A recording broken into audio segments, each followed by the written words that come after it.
Hello once again. Welcome to the Entertainment Roundup.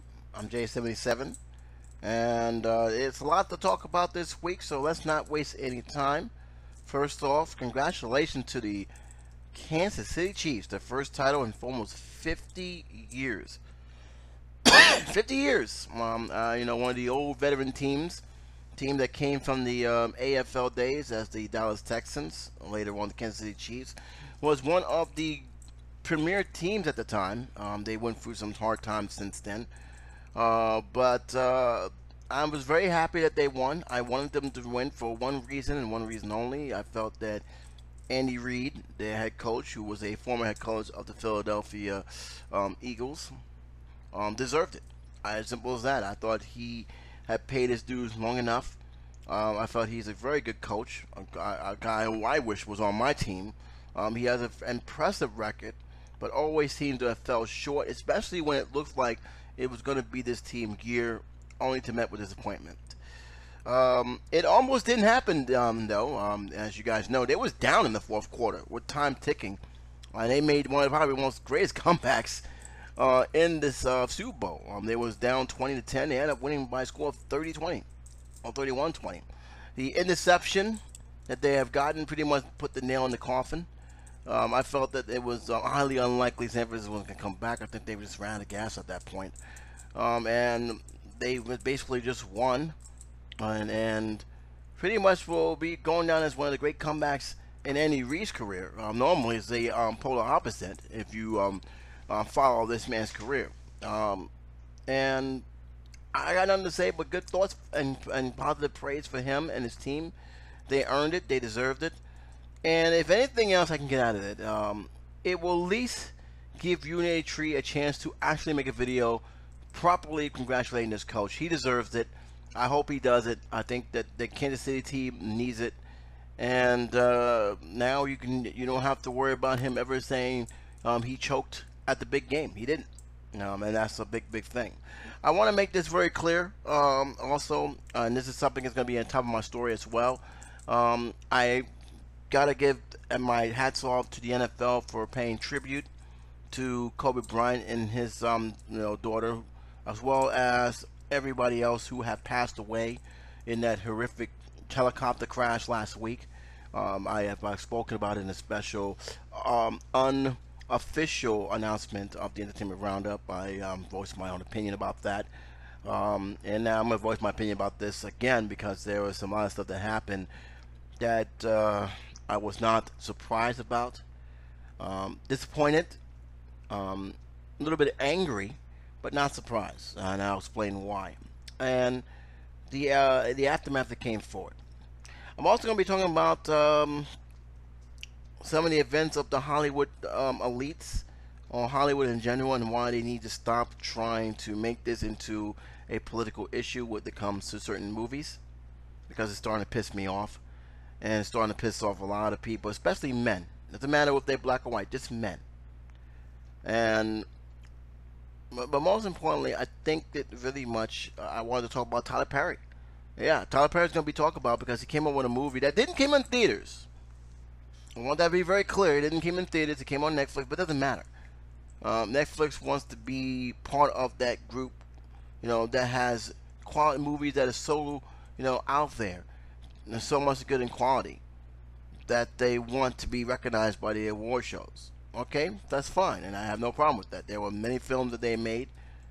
One, my personal favorite, is Beast of No Nation, that they have came out with and was award worthy. But if you're gonna act like that major thing that you still feel that your film should be award worthy, you should also take the criticism of any other film, whether they were streaming or not, coming your way. And there's a lot of people, fans included, of Tyler Perry who are not very happy with some of the stuff he's come out lately. Acrimony was one of them. I don't know the feeling of Medea's family funeral. It was pretty negative, both by the critics and by some fans, but I never seen such a negativity that I have seen with this film, Fall from Grace. And here's the thing. Everybody who saw me, I'm not a big fan of how he's been doing the Tyler Perry Medea films of late. I don't know if this is truly the end. From what I've seen, it may be because of one reason and one reason only. He's not working with Lionsgate anymore.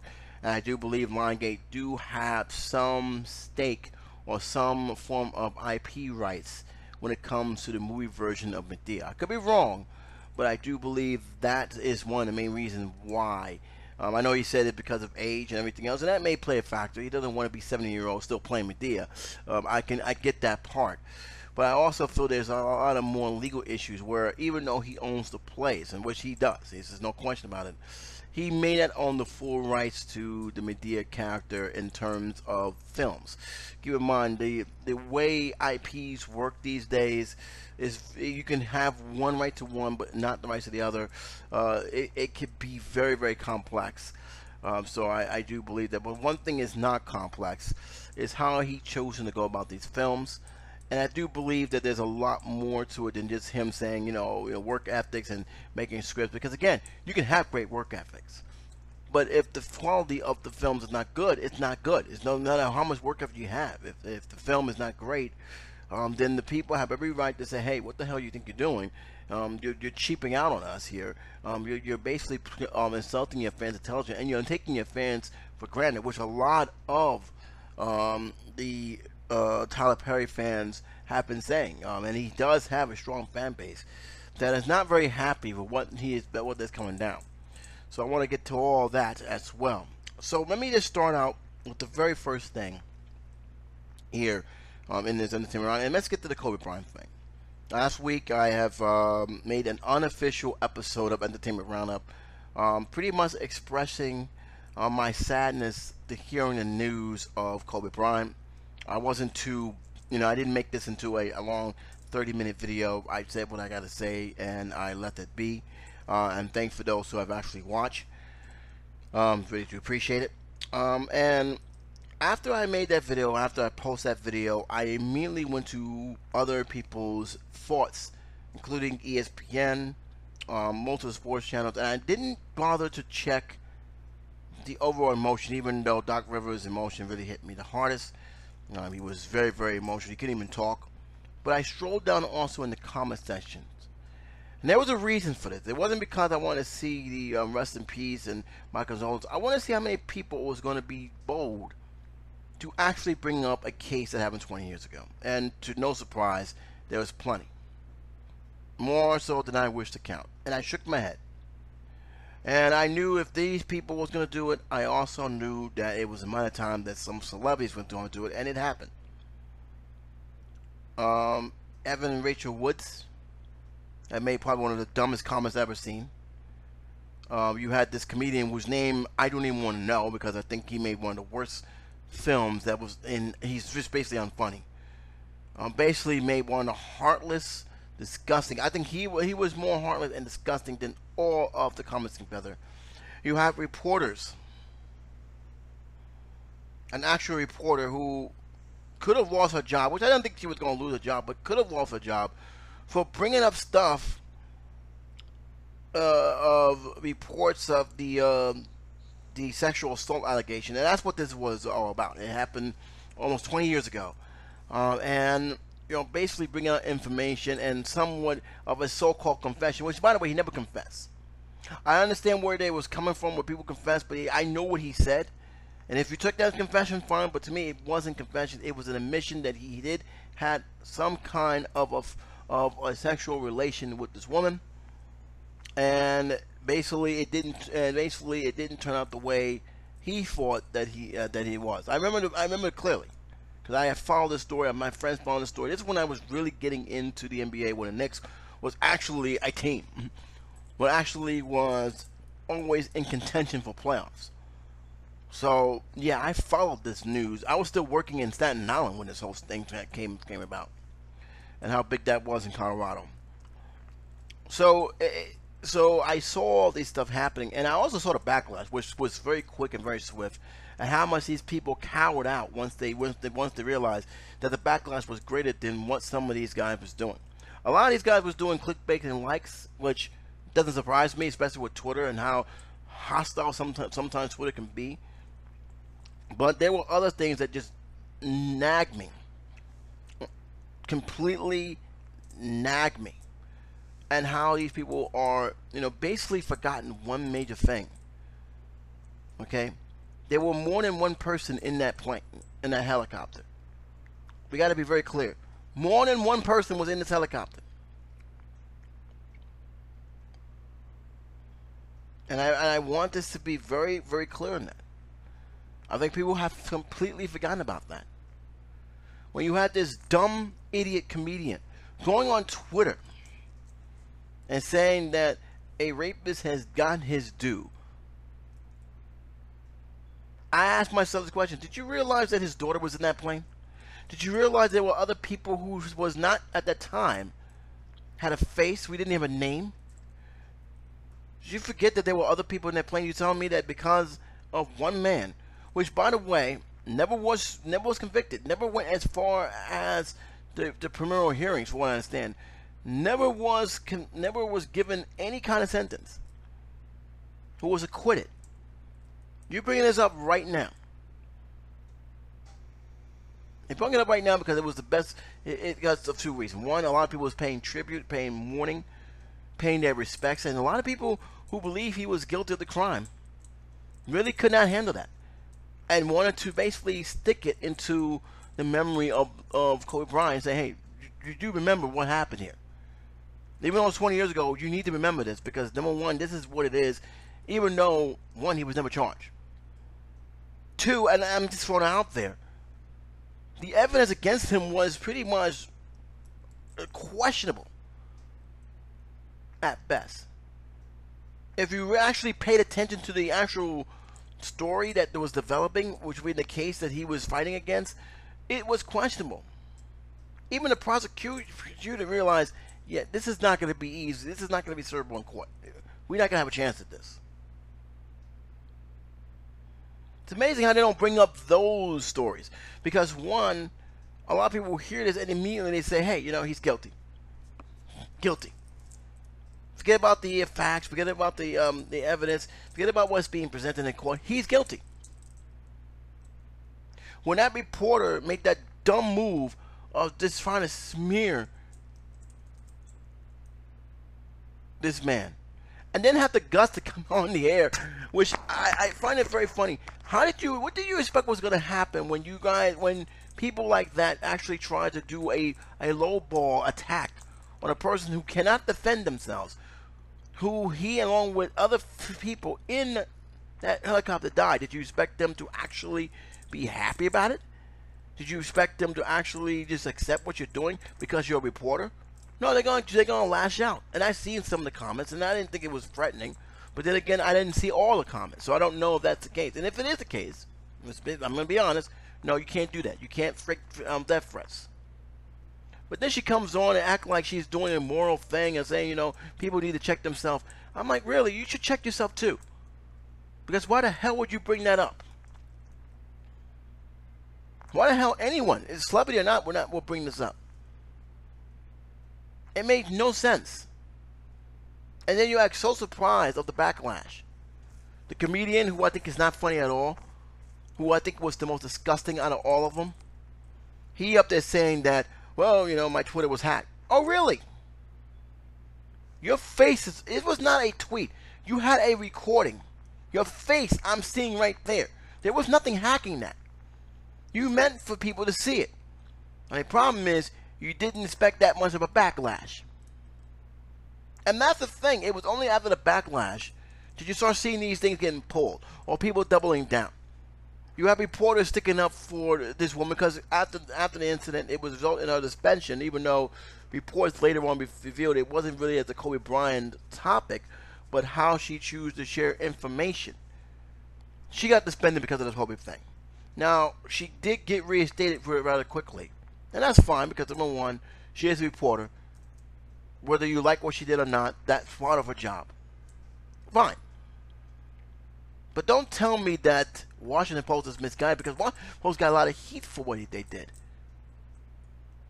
They got a lot of heat for that. And rightfully so. You had a reporter who wants to go rogue. And here's another thing about this reporter. I'm aware, and I'm very happy that she had moved on from the attack that she has had, because it was reported that she was victim of sexual assault, which is never a good thing. I'm glad that she's okay. I'm glad that she is working and doing what she loves. I'm glad that she is actually, as she never really overcome the experience, which I want to make that very clear. But I'm also glad that she is not letting it tear her down. So I'll give her that. I will say that. But here's the problem here. If you already knew, if you have dealt with this kind of experience, maybe it would be best not to cover something that has a similarity to your case. Because here's the thing: how can you be objective? How can you be biased? How can you report the news fairly? And it was obviously that she was not reporting the news fairly. She wanted people to remind people of the case of Kobe Bryant, even though if she would have done her homework, which I'm pretty sure she did, but she didn't care. So in her eyes, he is guilty. He is guilty and got away with it. That's what is the vision of some of these people are doing. How can you be objective? To me, it was best that she didn't say anything or let someone else report on it. Because to me, that just proves that there is going to be that bias.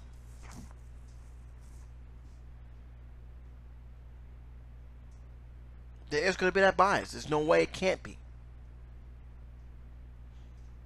The thing about I want people to understand is I kind of saw this coming.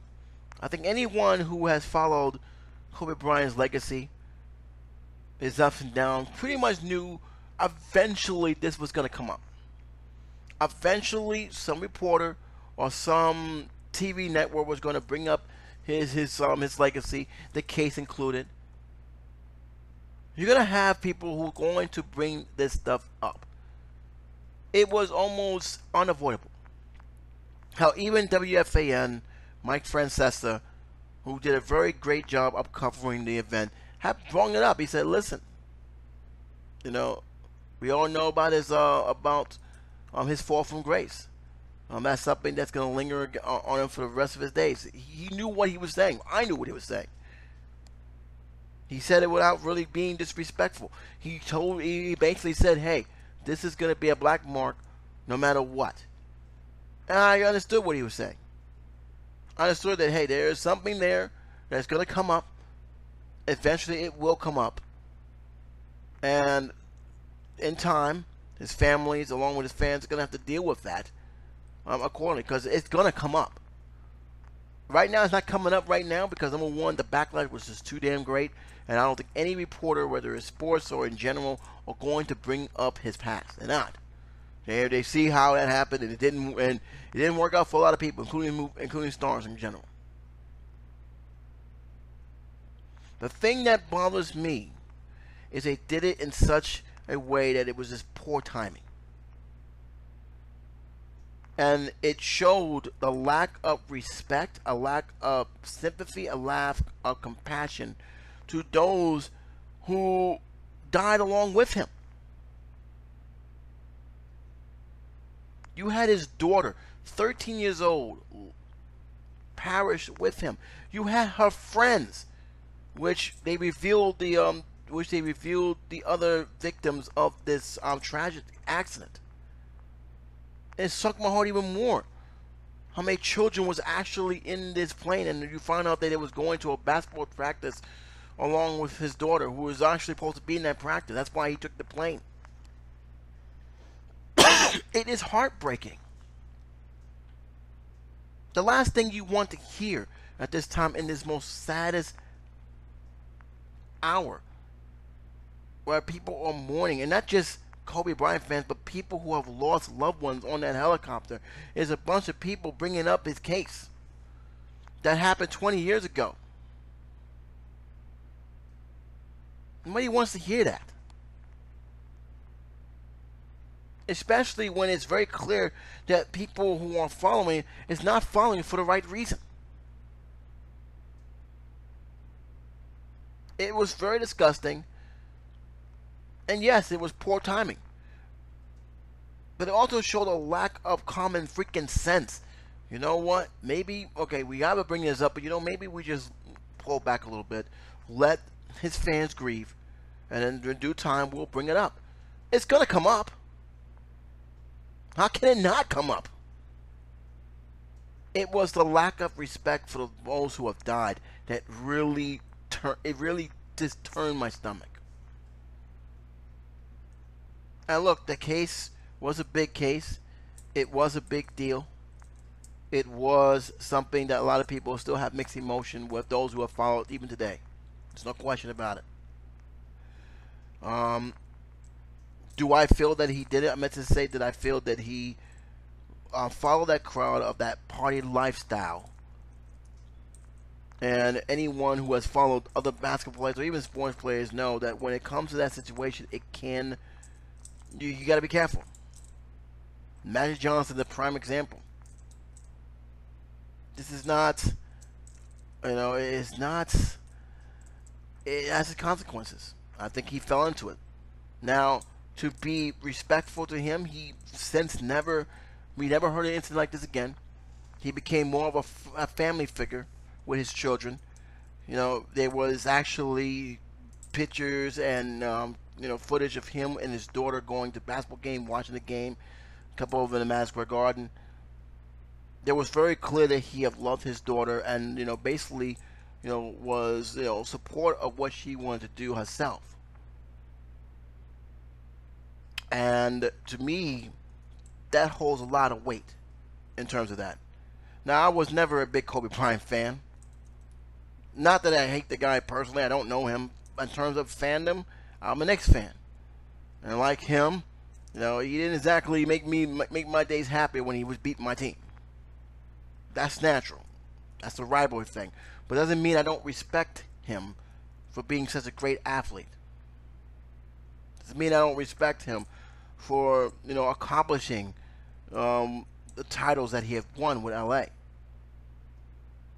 And the fact he was able to basically retire while he still had so much left in the tank. He retired like he wasn't in his 40s when he retired. He was in his late 30s, which makes his death even more tragic because he was still young. He was 41 years old. But what he accomplished cannot be denied. What he have achieved in LA with the Lakers cannot be shut aside. And the fans who have followed him, who basically went for careers, like me with Michael Jackson. When Michael Jackson died, and when I got the news sitting in the college classroom, hearing multiple texts and hearing Michael Jackson, he played in jazz stations, all places, I knew something was up. It was like a part of you was stripped from you. A part of you just died because you had followed this guy for all your life. I followed Michael Jackson since I was like 5 years old. My mom had almost every single Jackson album. We was watching footage of concerts where men were passing out. It was an amazing feat. I followed him through his rough times when he was going through his own, trials and tribulations. And I continue to follow him even after his death. With the incident that's going on with the documentary, that many fans are, basically saying this is not the case, and how this person cannot be reliable because he lies all the time. So yeah, I can understand the frustration and anger of every last sports fan, even the players who have worked alongside him. Like I said, Doc Rivers, I have never seen, and I followed Doc Rivers when he was a Knick. I followed him. I had never seen this man cry like he did. He was completely devastated. ESPN was speechless. The people from the FM were speechless. Fans were speechless. This was a big tragedy. And to have people bring up his case like this, it shows that there was a bit of resentment. Why are you celebrating? This is what you guys should be aware of. Even though he was never really convicted of anything. Even though the evidence against him was very questionable. We live in a mentality that, well, people, they have it said that this guy did it, and that's it. That's it. Look, it's going to happen. But I felt that at that time, It was the worst timing ever. I felt that it shows no respect to those who have died, not just for Kobe Bryant, but for everyone else in that helicopter. And it also showed a lack of empathy, a lack of awareness about the very people about life itself. If you're living in this hatred, if you had that built up, it shows. There was no reason for that. And all these guys who want to pretend to be righteous, I think you need to look yourself in the mirror. Really look at yourself in the mirror. Ask yourself, how righteous do you really are when you have to post stuff like that just to be spiteful and just to even get... Some of these guys just did it because they want to get likes and views. Doesn't really say much about you. And Hollywood, and especially considering that they're trying to be so, social justice correct, if I like to call it that. I don't even call it social justice warriors. I think they want to be social justice politically correct so bad that it's actually ruining their own industry. They don't even realize it. Well, we'll get to that in a minute. I'd like to know your opinion on this. I don't think we're going to hear any more negativity.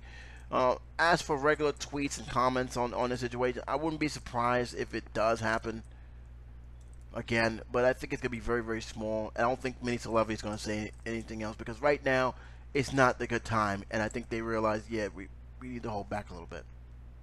So we'll see what happens after that. I'd like to hear your comments below. Let me know what you think. But I'm going to move on. Moving on. Now, before I move on here, I do have one more thing to say about the whole thing. It's not about what I just said here. It's about some of the reports that came out. Now, technically, I will wait until I hear the official word, but from what I understand, and for what I've been talking to a lot of friends of mine at work, especially those who are familiar with California, it was a lot of fog. The visibility was not good.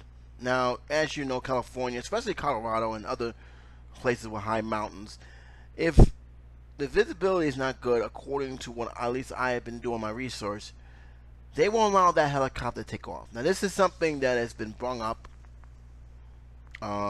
constantly in the news, that visibility may have played a part in this, and that someone gave him the okay, by special permission to take off in that condition. Now, I don't know how true this is. We didn't get an official word of what caused the crash.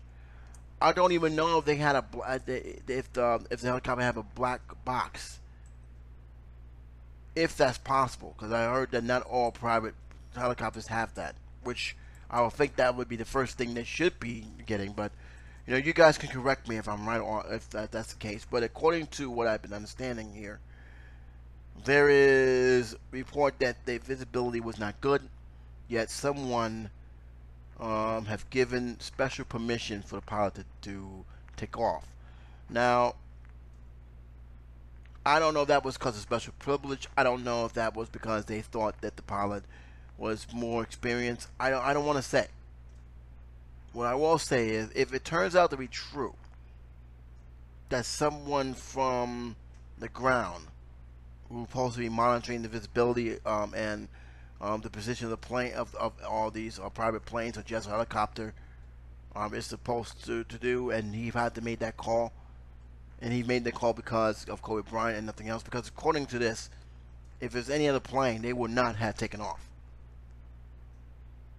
So a question is still lingering if there was special treatment given in that, and if that's the case, which I don't know if that's the case at all. But if that is the case, will special discipline or new guidelines be put where that doesn't happen again? Now, this ain't the first time I've heard that this has happened. This is not the first time that a plane crashed in the mountains like this. It wouldn't shock me. But the question was, could it have been prevented? And I don't know. Like I said, from what I understand, it was not a good day for flying. So I don't know if that actually played a very, very good tribute, unless there's an official word. But that has been going around of late. That has been the biggest thing, that visibility was not of was not in flying conditions, and the plane should have been, and the helicopter should have been grounded because it was not a safe way to go. And there hasn't been much change to that.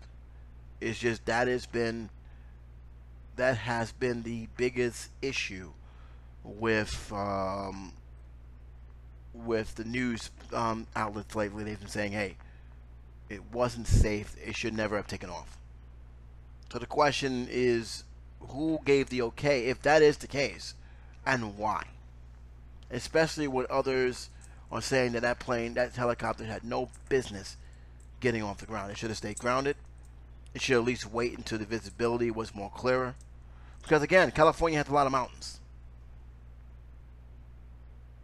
And if you don't see what's in front of you, I don't care what the radar says. Radar can only say give you so much. If you can't see what's in front of you until it's too late, that's a problem. Because you don't have a margin for error there. You have to know exactly what's in front of you to react. If you in a certain amount of distance between the two, I don't care how good you are, you're not going to be able to react in time.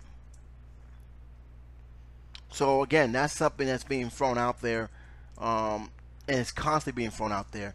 But again, we won't know until the police complete the investigation. It may take a while. It may take months. It might even take a year. It depends on what they find. I think it all depends if whether or not that helicopter has a black box, whether or not that is actually there's actually some merit into what has been being said. But boy, oh boy, if that is the case, someone's gonna have to answer to that. Someone's gonna have to answer to that, because a lot of people lost their lives. And you know those family members, including Kobe Bryant's, is going to demand answers, if not have they done already.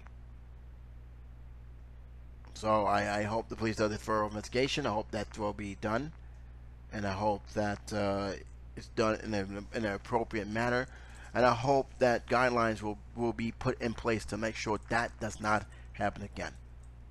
No matter who that person is, what store set they got. If it's not safe, it should not take off the ground. Period. Period. Let's move on. Tyler Perry had made my newsfeed. Not in a good way. Not in a good way. I've seen so many memes about this film. I've seen so many reviews. And the funny thing is, it's not by critics. It's not the usual reviewers that I have gone to expect from a movie like this. I think a lot of, and here's the funny thing, a lot of critics seem to have given up reviewing his movies. Because I don't remember any reviews for Acrimony. I really don't, except for Double Toasted. Double Toasted is really the only one that actually reviews Tyler Perry movies. And I think they have a joy of reviewing films like that. I really do. I love seeing their reviews. If you guys seen Double Toasted for anything else, see the reviews of Tyler Perry movies. It's hilarious. Now, I've seen Acrimony. Wasn't a big fan. I did not seek Fall from Grace. So, to be fair and respectful to that, I'm not going to give you my full review on that, because it's not fair. I can't review something I didn't see. Doesn't mean I can't talk about the other things that I think a lot of people are starting to see that I have saw with his quality of movies. And it's getting to the point where it's becoming unacceptable, even by his own fans. Now, let me be very clear on one thing, because a lot of people think I hate Tyler Perry, because I did not. When I see his trailers, I don't see much of a change. I see the same old damn thing over and over again. I think the Medea Christmas is still one of my biggest thumbs down ever, but I stick by what I said. When I saw the film, I still stick by what I said, with the exception of one thing. I thought Larry the Cable Guy surprised me with his performance. I thought that was the best thing about the film, was Larry the Cable Guy. I did not expect Larry the Cable Guy to put up a good performance. He actually did. He was the most realistic character in the whole entire damn film.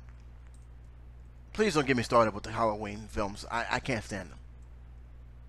I really can't. Even the Christians who have been following Medea throughout this whole entire time saying, yeah, this is too much. This is getting ridiculous. But besides all that, I do have a respect for Tyler Perry very, very much. The fact that this man has come from nothing to have a billion-dollar empire. The fact that he is the first and pretty much only right now black man to have a actual movie studio. I've seen his tour video. It's beautiful. My hat goes out to the man. He did something that only certain people dreamed of. He actually have a movie studio in the heart of Georgia, no less, Atlanta. You're one of the very few studios that operate outside of California. He did it. Nothing's going to take that away from him. I got nothing but tremendous amount of respect for him. And yes, I can safely say that he has done a lot to accomplish this.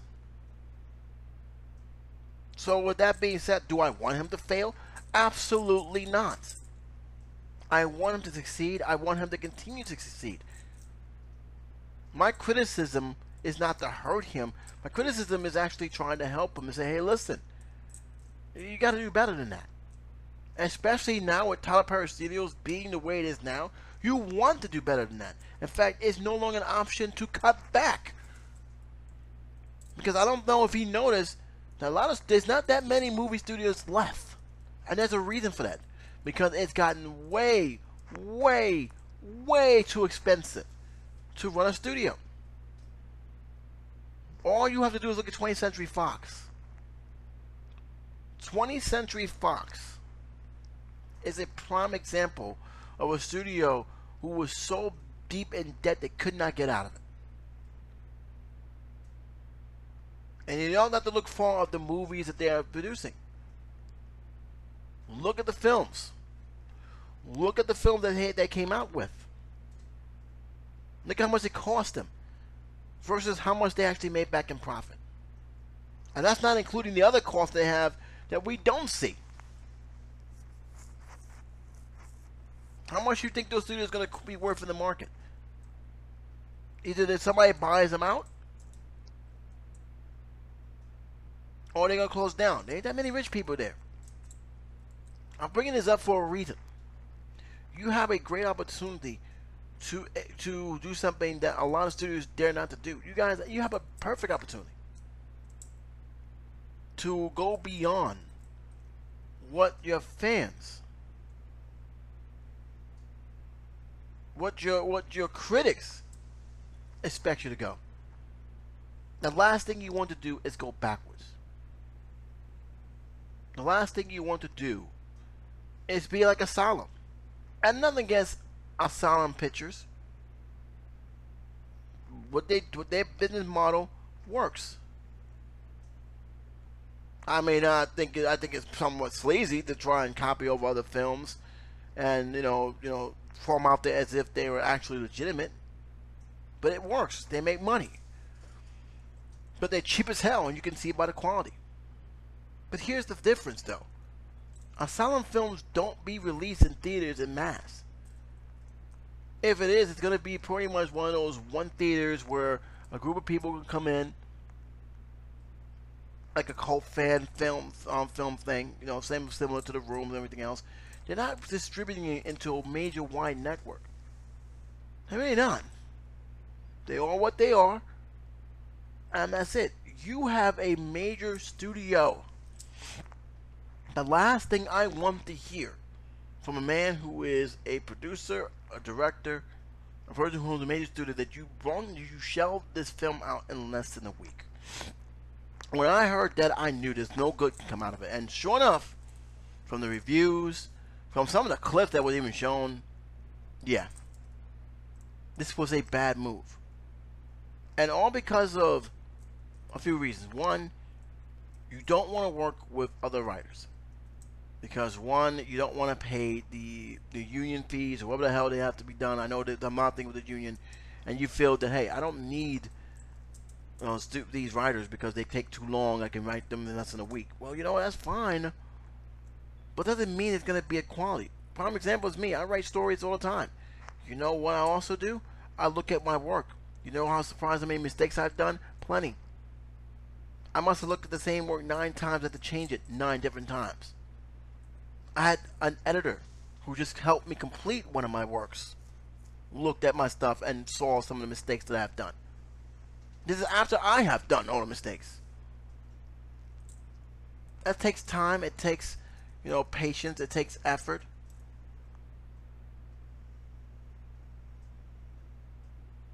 And the thing about it, what I don't think he understands, is that you want to have that. If you want to bring out a quality film, you want to see for the mistakes. The fact this film was done in a week tells you all everything else. How the hell are you going to do a film in a week? It's beyond me. That's some Ed Wood stuff I'm hearing now. Acrimony, 2 weeks. I understand there's no major special effects, but there are still mistakes you can see. Acrimony to me was, it wasn't in my worst list. I didn't like the film. Didn't see this film, but I saw the memes. And my goodness, the boom mic, there's no excuse for that. When I saw the boom mic and I said, is that a boom mic that they're showing me here? Oh my God. Is this really real? Am I really seeing this right now? Am I really seeing a boom mic in this film? When little details are being has more attention to your film that you're trying to than the story you're trying to tell you, that's a bad sign. And this is not the first time a teleprompter has done this. Yes, it's impressive that he's writing a lot of stories and he has work ethic, but here's the problem with that. It means very little if the quality is not there. And you cannot justify this type of method when you have your audience paying $12 to $14 to even $18, depending on where they are, to see your movie. And here's another thing, though. It's not just your reputation that actually gets hurt from this. And that is, I think that he doesn't fail to realize, it's your studios. Your studio reputation, and all, you don't want that kind of reputation in your studio. You want to have a reputation where people can come in. And look, there has been people filming there as well. Let's be real. Black Panther was actually filmed there. So they actually have people who are interested in filming in these areas. That's good. But the problem is, their name is on that studio. And guess what? When they see films like that, the first thing they'll look at the studio and say, this is the studio that brings this out? That brings out this incomplete mess? They didn't even bother freaking checking for editing? What is this, the one take thing? That's gonna look bad on your studio's name. It's gonna look bad on your brand. Do you really want that? And the fact that he seemed to ignore criticism, you can only ignore so much. But once you realize, especially when your own fans start to see it, start to pay attention. Listen, okay, this is not good. You can't always do it cheap. I'm not sitting there saying you have to spend $150 million. Well, I'm saying spend enough where your film is presentable. The film that I'm seeing, at least from what I'm seeing by the means, ain't presentable. When I see a boom mic pretty much sticking up from the ground, that's a freaking problem. Hell, even Z films don't do that. They don't do that bad. And my goodness, there's a lot of mistakes on them.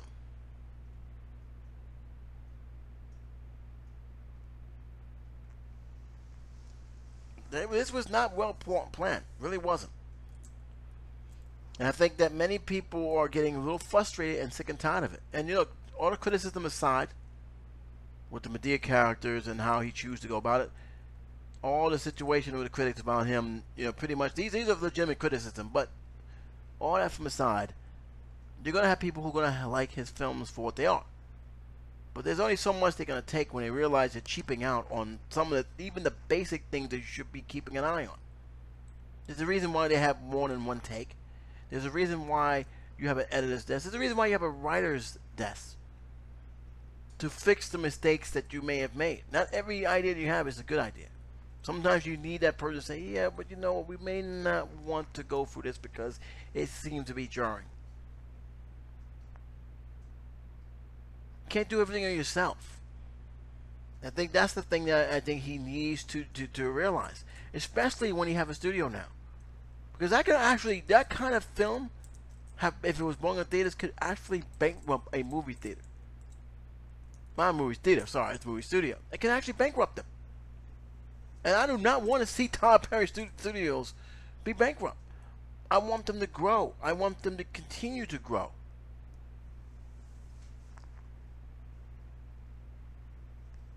But they're going to have to do better. He's going to have to do better than that. It's not just his movies anymore. It's his brand that can be endangered. And then, let me tell you something. I meant what I said with that critics, they really didn't pay no mind to this movie. It's his fans who are giving his reviews, and they're not kind. They are letting him know this is not a good quality film. The editing is bad. The attention to detail is bad. The script is bad. The dialogue is bad. And I don't even get started on the wigs. I think that's hilarious that everybody just, it's so bad that they even look at the wigs. The fake hairdos. And all this because you've done a film in a week. Ed Wood lives, gentlemen. Ed Wood lives. But like I said, to me, that's the bothering situation. That's the thing I always seem to have a problem with. And I feel that fans are getting a little fed up by it. And he needs to understand that, because here's the thing. He's been, he has been known for not taking criticism. There has been a lot of shadiness. I'm not going to get into all that stuff yet. I'm not going to do that. What I do want to say is that, hey, look, Tyler, I got news for you. You got a studio now. You want to keep that business going on? Start making quality films. There's no excuse for this. None. Don't take your fans for granted. Because as much as you think that your films are great, a lot of those people will tell you that films aren't by not paying for it. I'm just thankful this film wasn't in theater, because I think a lot of people would have been upset they spent their hard-earned money on a film that wasn't complete. It really wasn't. That's my opinion. I like to hear what you have to say. And I like to hear from even the Tyler Perry fans. Last one for the day. I got a message for Hollywood. Particularly women who think that it's men's responsibility to rush to theater to see their film, whether the film is good or not. I got news for you. You ain't gonna con me or guilt me to watch your film. If I want to watch a film, it's because I want to watch a movie. It's because, number one, I like the trailer that I've seen. I was impressed by what was going on. And I'm actually looking forward to seeing whatever the next chapter is or what you guys have to offer. And let's be real clear here. A lot of the females who are majestic, like Margot Robbie, I actually think she's actually good as Harley Quinn. Elizabeth Banks. Some of the cast from Ghostbusters. I respect their work. But here's the thing. Just because you made a film that you felt is a masterpiece doesn't mean I'm gonna run out and see it. Just market your film. If I feel there's a great interest, I will go see it. That's not a problem.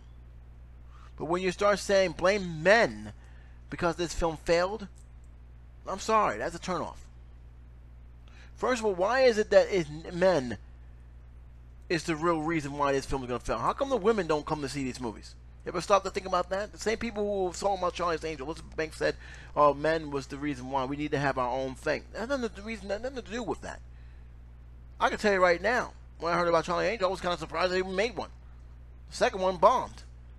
TV show was horrible. It didn't last no more than 3 episodes. I was surprised you went back to that well. When I saw the trailer, guess what? It didn't give me any incentive whatsoever to see your films. None of anybody else. It had nothing to do with men. It had to do with the franchise you guys chose to pick. Nobody was interested in it. Neither men or women. which is something I think people forget. Women didn't see this film either. So it's my responsibility to run on theaters because you guys tell me to? Stop trying to guilt people into thinking that this film is ironic. They keep doing this the same thing and they expect different results. If your film fails, and look, for what I understand, it's not going to fail at all. I think people are looking forward to seeing the Bird of Prey film. But I wish they stopped doing this where you're turning off fans left and right. I don't want to hear about, oh, men hate this film. No, we don't.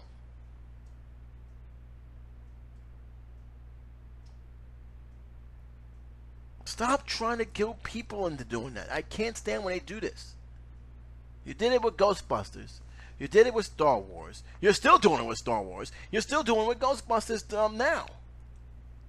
Oh, Man Babies is the reason why we don't have Ghostbusters 2, the 2016 version. No, it's the reason why you don't have it because number one, it didn't do go in the box office.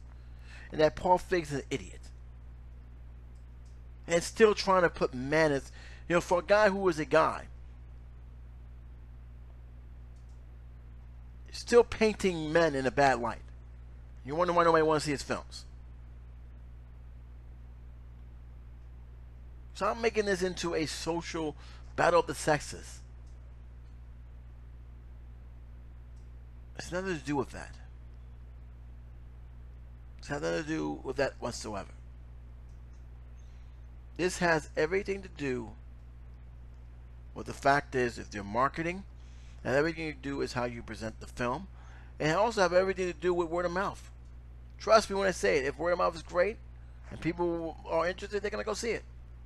But if word of mouth is not good, the trailer is not good, and you're just throwing it out there where only that the men didn't appreciate this film, then guess what? You're gonna find out just how stupid that is because number one, nobody wants to see a film.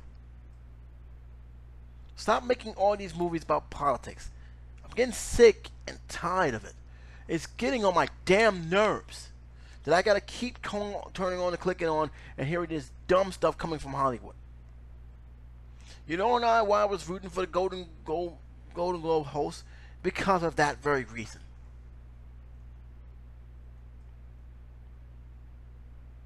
Stop making this a political boomerang. The movie will either be good or bad, but people are gonna show up for many different reasons, or not show up for many different reasons. It has nothing to do with men. And if you're focusing on men, are you telling me that women don't go either? Are you telling me only men go to theaters? I seriously doubt that. And it's becoming an issue with me. Another issue is Hollywood constant stupidity or lack of PR know-how to nip this in the bud. You got a small group of people hijacking Hollywood, thinking they know what's best for everybody. They don't know nothing. Studios need to stop continuing this competition. Men, us versus them, man baby, fanboys, all this nonsense, and just put out a freaking product and just go out and promote the product. Because a lot of these guys who are blasting and shouting really don't care about the films. They're not going to watch the films. They're using that as a political agenda. A prime example is the new James Bond film that's coming out. No Time to Die. It's a perfect example of that. Let me explain why. Barbara Broccoli announced that Bond will always be male, which is something I think everybody should already know. You heard the news, female 007. I find it hilarious. I knew there was going to be a story behind this agent. I'm looking forward to seeing it. I think it's going to be kind of fun. I just saw the trailer spot for in the Super Bowl. I'm still looking forward to seeing how that's going to work. I'm loving what I'm seeing here. Bob Broccoli made it very clear that in our comments that anybody can play 007. But there could only be a male 007. And the reason why is because that's how he was written. And basically represented by the original author, Ian Fleming. He said that we should be making stronger, more diverse female characters, but they own characters. Couldn't agree more. SAW guys did not like that, and said one of the most ridiculous things that I ever heard. Oh, she needs to be more diversified and recognize diversity. It had nothing to do with that. I've seen some of the dumbass tweets I've seen. I said, this is ridiculous. But it also shows that it has really nothing to do with the film. It has less to do with the film and more to do with their political agenda. And that's the thing that I think that Hollywood needs to move away from. Because one thing I will say about the other side they're right about, they don't not go into your movie theaters. They're not the one watching your films. Because if that was the case, then we wouldn't have this conversation.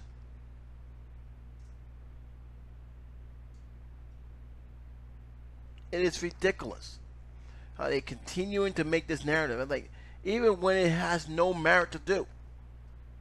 Barbara Broccoli has been with this company. This is her father's company. And elections. Alvaro Broccoli has the one who actually saved Bond, for honestly, after the fallout with his partner. Saved it, kept it going. And our children, Barbara Broccoli and Wilson, Michael G. Wilson, have kept it going. They're still going to this day.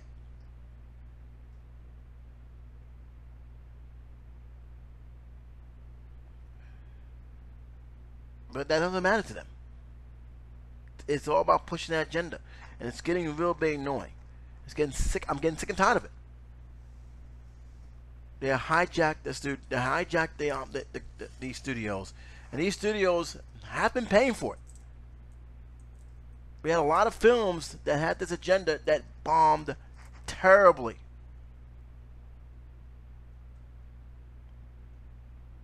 Do you want me to name some of the films? Descendant, Black Christmas come to mind. To the point where now critics from both sides, whether it's reviewers from YouTube or actual critics, are actually bringing this up.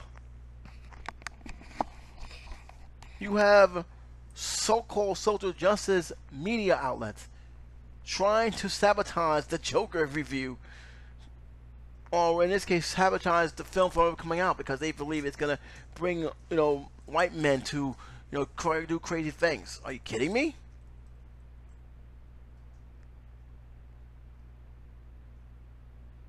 Got quiet when the movie made $1 billion, though. Really did. But that's the whole thing. We should not have to deal with politics in these movies. Not in the way they have been dealing with. It's ridiculous. It's absolutely ridiculous.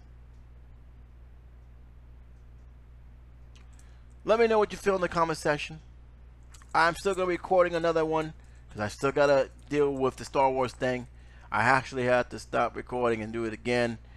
Not because it was bad, but because of the Kobe Bryant situation. I felt it was best to start off from there. Especially when there's new developments coming on, so I'm going to add everything else there from there. But until then, guys, take care, be safe, and I'll talk to you soon. Bye-bye.